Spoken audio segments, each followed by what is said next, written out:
Hey everyone, I'm Minister James Moss, and we are back with continuing education. This one, we're still in the book of Luke, okay? We're in the 13th chapter, and we're covering verses 31 through 35. This one is Jesus grieves over Jerusalem. All right, so here we go. Luke placed Jesus' grieving over Jerusalem right after a discussion about salvation. Those being first, being placed last, and Jesus mourned Jerusalem's rejection of God's message and salvation. All right, so here we go. We're going to cover verses 31 through 35, okay? And that's going to take us to the end of the chapter. All right, so here we go. The end of the chapter. The same day there came certain of the Pharisees, saying unto him, Get thee out and depart hence, for Herod will kill thee. And he said unto them, Go ye and tell that fox, Behold, I cast out devils, and I do cures today and tomorrow, and the third day I shall be perfected. Nevertheless, I must walk today and tomorrow and the day following, for it cannot be that a prophet perish out of Jerusalem. O Jerusalem, Jerusalem, which killest the prophets and stonest them that are sent unto thee, how often would I have gathered thy children together as a hen doth gather her brood under her wings, and ye would not. Behold, your house is left unto you desolate, and verily I say unto you, ye shall not see me until the time come when ye shall say, Blessed is he that cometh in the name of the Lord. All right.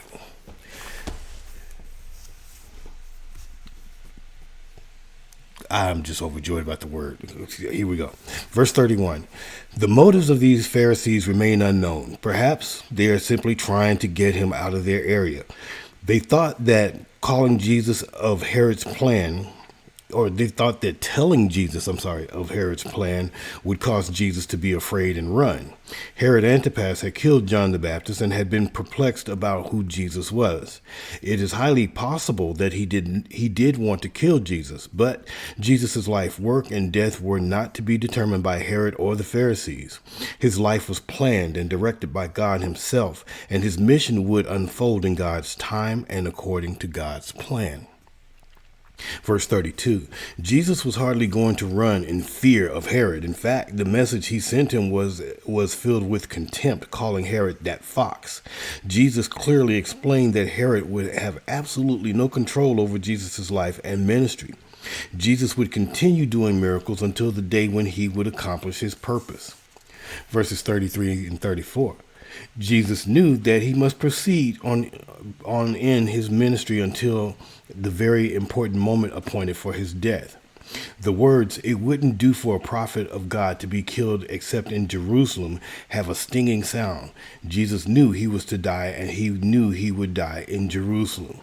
Jerusalem had a history of rejecting God's prophets, and it would reject the Messiah just as it had rejected his forerunners. Thus, Jesus mourned for the city. Jesus' emotional words reveal his compassion and love for the people to whom he had come. Like a mother hen who protects her chicks beneath her wings, Jesus would have gathered and protected his people. Several places in the Old Testament picture the loving God protecting his people under his wings, but they wouldn't let him. Verses 35, House could refer to the city itself or to its temple. The nation had rejected their promised Messiah and invited the final result of such rejection. They would be empty. In Jeremiah chapter 12, verse 7, Jeremiah prophesied the coming destruction of the temple by the Babylonians. The nation's sin had sealed their punishment, and God's presence had left the temple. When Jesus Christ came, God himself stood in the temple, but the people's refusal to accept him would have severe consequences, for he would leave again.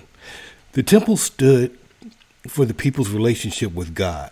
An empty temple meant separation from God. The Jews understood their temple to be the dwelling place of God on earth.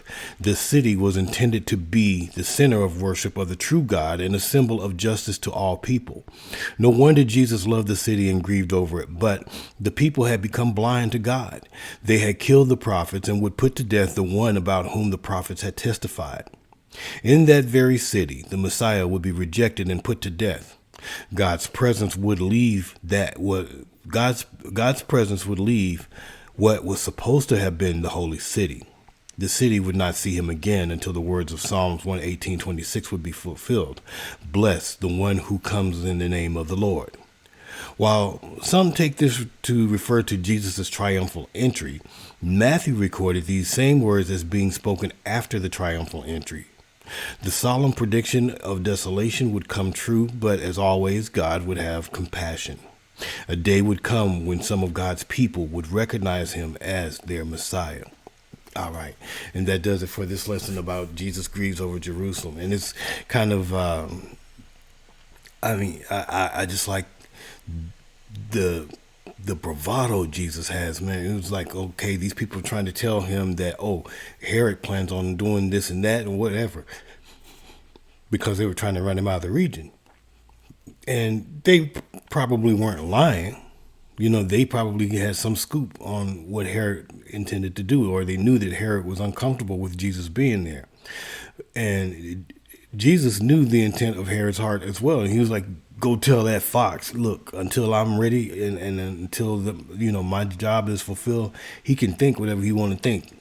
I'm still going to be here doing what I got to do today, tomorrow, the next day. So, I like the fact that, because people think that being a Christian, you have to be, no. We are called to be bold in the word, called to be bold in the spirit. All right. So until next time, God bless you. God keep you. Thank you for supporting this ministry and all that you do. I love the fact that if you're watching these videos, the idea that you're learning something. All right. Until next time, keep studying.